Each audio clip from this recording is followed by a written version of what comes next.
MRI실에 누워서 수술 도중에 그 효과를 확인할 수 있고 부작용도 발생 여부를 확인할 수 있고 손떨림이 얼마나 없어졌는지를 확인할 수 있는 아주 최근에 개발된 비침습적 뇌수술이다 이렇게 볼 수가 있습니다.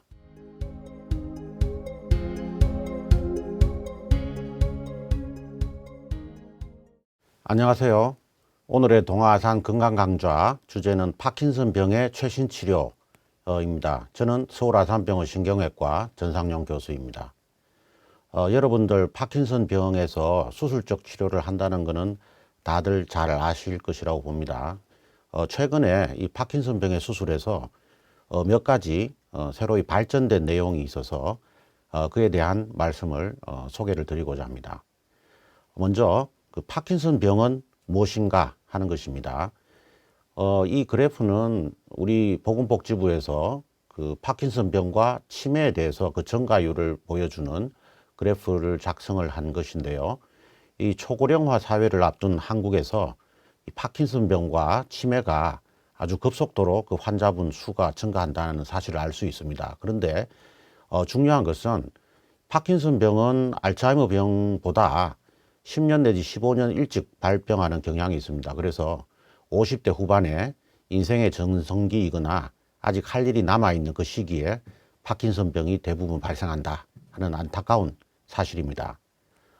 이 파킨슨 병은 영국의 제임스 파킨슨이라는 의사가 약 200년 전에 이 병의 증상을 따로 규명하고 밝혀낸 이후로 우리가 하나의 병으로 알게 되었고 지금까지 치료를 해오고 있는 그런 질환입니다. 파킨슨 병이 왜 일어나는가 하는 것입니다. 이 최초의 이론은 우리 뇌에서 가장 깊숙한 곳에 있는 그 중뇌라는 뇌에서 도파민이라는 물질을 만드는 신경세포가 소멸되면서 병이 생기는 것이 밝혀졌고 100년간 우리가 이렇게 알고 있었습니다. 이 파킨슨 병은 우선 운동 이상이 가장 뚜렷하게 보이는데요. 동작이 느려지고 손이 떨리고 팔다리가 굳어지고 또 걸을 때 종종 걸음을 하게 되고 몸이 앞으로 굽어지고 그 무표정한 증상이 대표적인 그런 파킨슨 병의 증상입니다.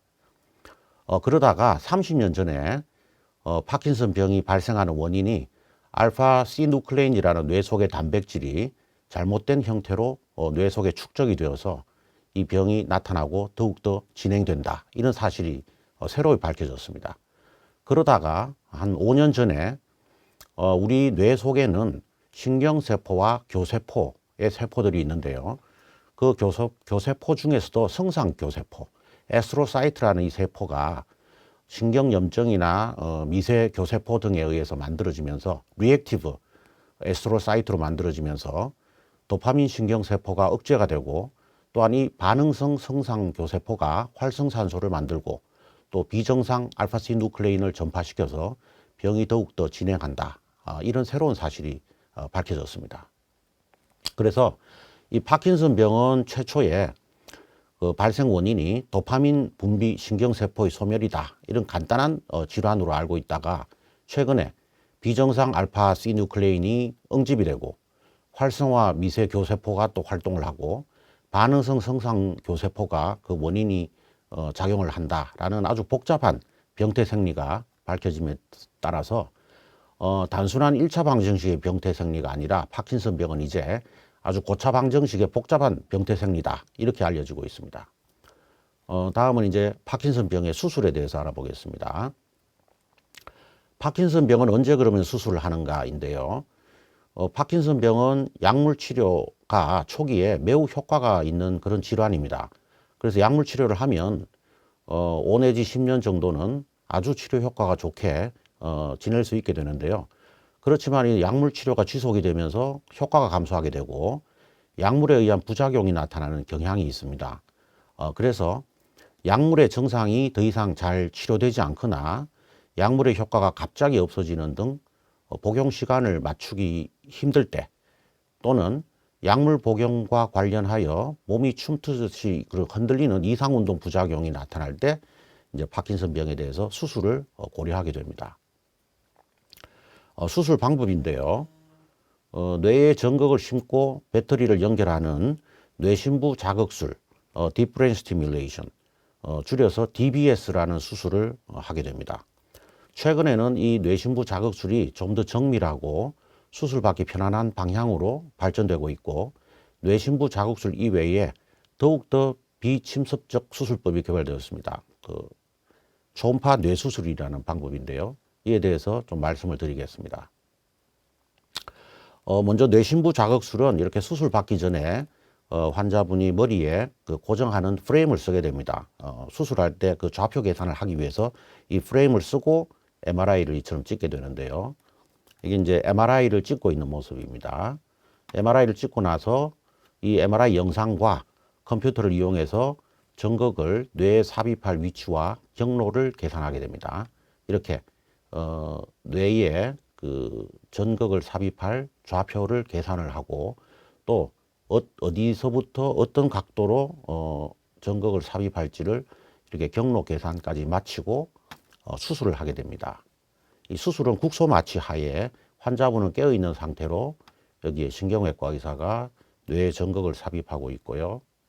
신경과 의사는 옆에서 이렇게 전극이 제 위치로 잘 들어가는지 뇌파를 확인하고 있는 모습입니다. 그렇게 해서 이렇게 전극이 적절한 위치로 삽입이 되면 뇌파도 잘 나오게 되는데요. 이런 뇌파를 측정하면서 국소 마취 하에 뇌신부 자극술을 시행하게 됩니다.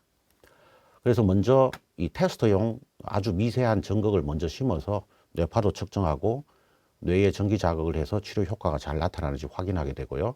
그래서 적절한 위치에 전극이 잘 삽입이 됐다 확인하면 이 미세 전극을 제거하고 그 자리에 영구 삽입을 하는 좀 두꺼운 전극을 삽입하게 됩니다. 그래서 테스트용 전극을 삽입해서 전기 자극을 하면서 환자분한테 치료 효과가 잘 나타나는지 부작용이 나타나지 않는지 확인을 하는 과정을 거치게 되고, 그 다음 전신 마취를 통해서 배터리를 연결을 하게 되는데요. 이렇게 해서 뇌신부 자극술이 진행되게 됩니다. 이후에 수술이 다 끝나고 퇴원을 하고 나서 환자분은 외래에서 전기 자극을 하는 강도, 전기 자극의 길이 등을 몇 차례에 걸쳐서 환자분한테 가장 적당한 그런 파라미터를 정하는 그런 과정을 거치게 됩니다. 최신 치료의 발전 내용은 먼저 더욱 정밀해진 측면이 있습니다.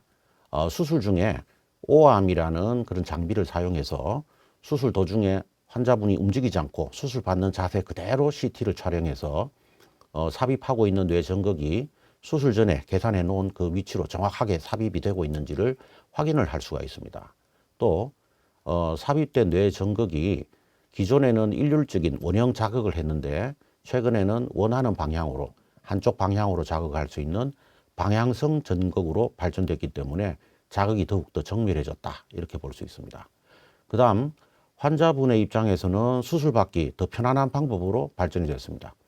기존에 해오던 그 수술 방법은 전극을 삽입하는 중에 국소 마취를 해서 아까 보시던 것처럼 환자와 대화를 하면서 뇌 자극 시에 부작용은 나타나지 않는지 또 치료 효과가 잘 나타나는지 확인하고 시행을 하는 과정이었고, 또 이 뇌파가 국소 마취 하에서 선명하게 측정이 되기 때문에 국소 마취를 해서 수술을 주로 시행을 했는데, 최근에는 이 전신 마취를 하여도 뇌파가 잘 측정되는 마취법이 개발이 되었고, 수술 중 CT 촬영을 수시로 해서 전극의 위치를 계속 파악을 하기 때문에 환자와 대화를 할 필요가 크게 없어지고, 환자가 또 전신 마취 상태에서 수술을 진행하기 때문에 수술 중에 깨어 있음으로 인한 불편함이 없어졌다, 이렇게 말씀드릴 수가 있습니다.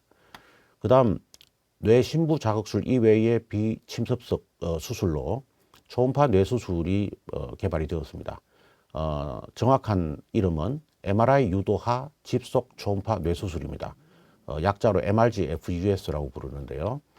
이 초음파 뇌수술은 다른 증상보다 손떨림이 좀 더 심한 파킨슨병, 이런 병에서 초음파 뇌수술을 시행하면 손떨림 증세가 많이 호전이 되게 됩니다. 그리고 이 초음파 뇌수술을 한 이후에도 다시 뇌신부 자극술이 필요하면 추가로 뇌신부 자극술을 다시 시행할 수 있다, 이런 장점이 있고요. 또 뇌신부 자극술을 받기 힘든 그 지병이 있으신 분이나 혹은 심장 혈관, 뇌혈관에 이상이 있어서 항혈전제나 항응고제를 복용하고 있는데 이 항혈전제, 항응고제를 중단할 수 없는 분은 뇌신부 자극술을 받을 수가 없는데요. 이 초음파 뇌수술은 항혈전제나 항응고제를 중단하지 않고 시행을 할 수 있다. 이런 장점이 있습니다. 그래서 그 더욱더 발전된 뇌신부 자극술의 내용을 보여드리겠습니다. 이렇게 일반적으로 뇌신부 자극술은 기존의 국소 마취 하에서 이 뇌에 자극을 하고 있는데요. 전기 자극을 하면서 이 환자분이 치료 효과가 나타나는지 혹은 다른 부작용이 나타나지 않는지를 확인을 하면서 수술을 진행했는데 최근에는 이렇게 오암 장비라는 수술 중 CT 장비를 사용을 해서 전신 마취 하에 있는 환자입니다. 이 환자분은 그대로 수술 받는 자세로 누워 있고 이 오암 CT 장비가 이렇게 쭉 움직여서 머리 위로 올라와서 CT를 수시로 찍을 수가 있습니다. 그래서 더욱 정밀하게 뇌신부 자극술을 할 수가 있는데요. 이 보면 오암 CT를 찍어서 그 전에 수술 전에 찍어놓았던 MRI와 그 영상 융합을 통해서 지금 삽입된 전극이 제 위치에 잘 들어가 있는지를 수시로 확인을 할 수 있는 그런 발전을 이루었습니다. 그 다음 전극이 개발이 더욱더 많이 되었습니다. 기존에는 이렇게 원형으로 전기 자극을 하기 때문에 혹시 자극이 되면 부작용이 나타나는 위치에서도 자극이 가고 또 치료를 해야 되는 부분에 자극이 약하게 되고 그런 문제가 있었는데 최근에는 이렇게 한쪽 방향으로 우리가 원하는 방향으로 자극을 하는 방향성 자극이 가능한 전극이 개발이 되었기 때문에 이 그림에서 보면은 이 전극이 있고 옆에는 자극이 되면은 부작용이 나타나는 자극돼서는 안 되는 부위가 있고 우리가 자극하고자 하는 타겟이 있는데 여기에 자극을 해서 이렇게 자극을 하면은 치료 효과는 크지 않고 오히려 부작용이 많이 나타나는 위치로 자극이 되고 또 이렇게 하면은 부작용은 나타나지 않지만 치료 효과가 크게 나타나지 않는 그런 형태로 자극이 되고 또 이렇게 자극을 하면은 치료 효과와 부작용이 동시에 나타나는 그런 자극이 됩니다. 그래서 계속 정밀하게 방향과 전기 자극의 강도를 조절해서 이렇게 하면은 부작용은 전혀 없고 치료 효과가 가장 강하게 나타나는 위치와 방향으로 자극을 할 수 있다. 이게 이제 최근에 개발된 디렉셔널 리드 방향성 전기 자극이라는 것입니다. 그래서 더욱더 정밀성이 높아졌다. 이렇게 볼 수 있고요. 뇌신부 자극술은 수술을 하고 나서도 다른 필요한 수술을 할 수가 있고요. 또 이미 심장 박동기와 같은 배터리가 우리 몸에 삽입되어 있는 경우에도 뇌신부 자극술을 추가로 시행할 수가 있습니다.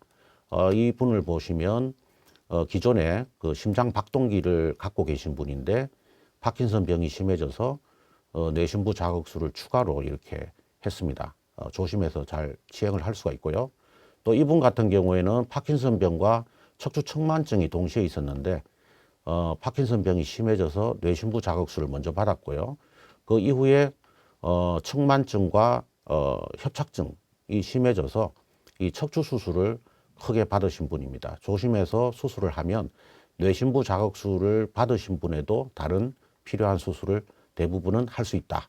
이렇게 말씀을 드릴 수가 있겠습니다. 그 다음 이제 초음파 뇌수술에 대한 내용입니다. MRI 유도하 집속 초음파 뇌수술을 최근에 시행을 하고 있는데요. 이 초음파 뇌수술은 현재 적응증은 대개 수전증입니다. 손이 심하게 떨리는 그런 분의 대상으로 초음파 뇌수술을 시행을 하고 있고요. 또 그 파킨슨 병 중에서도 손떨림이 심한 그런 파킨슨 병 환자분에게 또 시행을 할 수 있습니다. 그래서 손떨림이 심한 파킨슨 병은 손떨림 증세가 그 초음파 뇌수술로 많이 호전이 될 수 있습니다. 그리고 이 초음파 뇌수술을 한 이후에도 파킨슨의 다른 증세가 심해져서 뇌신부 자극술이 필요하다 하면 언제든지 추가로 시행이 가능하고요. 또 뇌신부 자극술을 받기 힘든 어떤 지병이 있거나 항혈전제, 항응고제를 중단할 수 없는 그런 환자분, 대개 심장혈관의 이상이나 뇌혈관의 이상이 있어서 항혈전제나 항응고제를 복용하고 계시는 분은 이 뇌신부 자극술을 받기 전후로 열흘에서 한 18일 정도 항응고제, 항혈전제를 중단을 해야 되는 그런 단점이 있습니다. 그래서 이 중단을 충분히 하지 못하는 경우에는 뇌신부 자극술을 받기 어렵지만 초음파 뇌수술은 중단하지 않고도 시행을 할 수 있다. 이런 장점이 있습니다. 그다음 초음파 뇌수술의 이제 미래는 현재는 수전증과 손떨림이 심한 파킨슨병을 대상으로 하고 있지만 가까운 장래에 아마도 이 초음파로 뇌 혈관 장벽을 열게 돼서 그 뇌암 치료를 하기 위한 항암제를 치료를 하거나 알츠하이머 병에 필요한 약물을 쓸 수 있다 이렇게 보고 있고요. 또 정신과 질환, 우울증이나 강박증, 마약 중독, 알코올 중독에 대한 수술적인 치료도 초음파 뇌수술로 조만간 가능할 것이다 이렇게 보고 있습니다. 저희 서울 아산병원에서는 수전증, 파킨슨병 등 뇌신경계 퇴행성 환자를 대상으로 무혈 수술로 초음파 뇌수술 센터를 개설해서 작년부터 운영을 하고 있습니다. 이분을 보시면은 수전증에서 손떨림이 심한 분인데요. 초음파 뇌수술로 성공적으로 치료가 잘 된 분입니다. 이 초음파 뇌수술 하기 바로 직전입니다. 보면 글자를 거의 못 쓸 정도로 손떨림이 심한데요. 이 보면 초음파 뇌수술을 받고 있는 장면입니다. 뇌수술 받고 있는 도중에 이렇게 테스트를 해보면 손떨림이 거의 다 없어졌다. 이걸 확인을 할 수 있습니다. 그래서 초음파 뇌수술은 MRI실에 누워서 수술 도중에 그 효과를 확인할 수 있고 부작용도 발생 여부를 확인할 수 있고 그다음 손떨림이 얼마나 없어졌는지를 확인할 수 있는 아주 최근에 개발된 비침습적 뇌수술이다 이렇게 볼 수가 있습니다. 다른 분의 사진인데요. 초음파 뇌수술 하기 전에는 이렇게 원을 따라 도저히 그림을 그릴 수 없을 정도로 손떨림이 심했는데 초음파를 6회 조사 후, 10회 조사 후, 14회 조사 후 이 과정에 서서히 손떨림이 없어져서 마지막에 초음파 뇌수술 종료 직전에는 손떨림이 거의 없어졌다. 이걸 확인할 수 있습니다.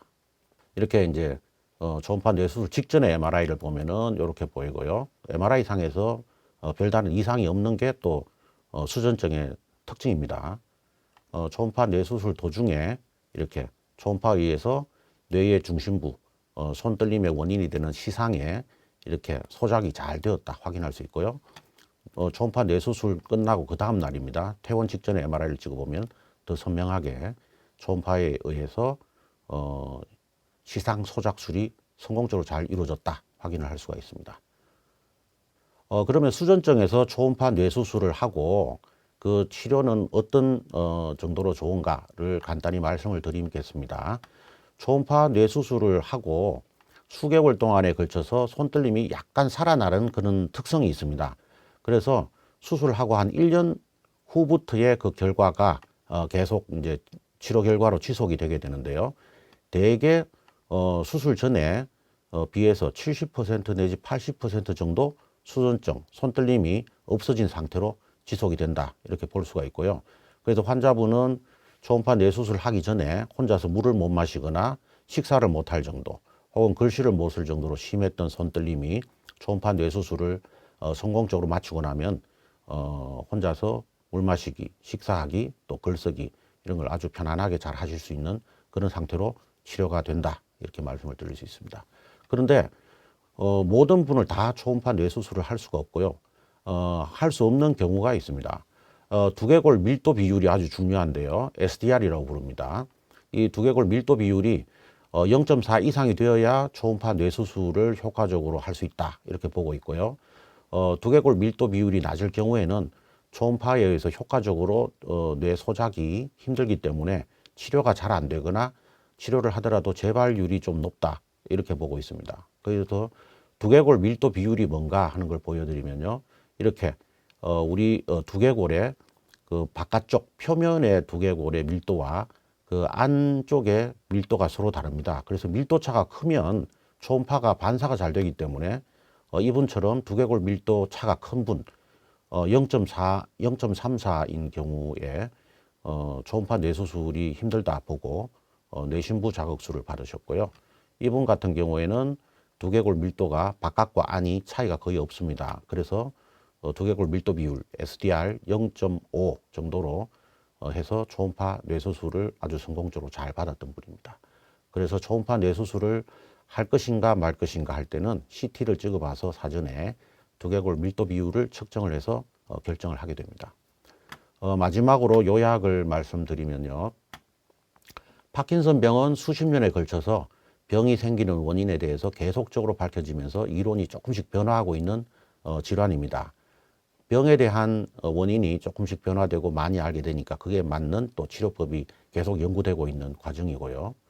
약물 치료를 하는 동안에 그 치료 효과가 감소하거나 약물 부작용이 나타나는 경우에는 파킨슨 병에서 수술적 치료를 우리가 생각하게 되는데 그 치료는 뇌신부 자극술, DBS라는 수술법이고요.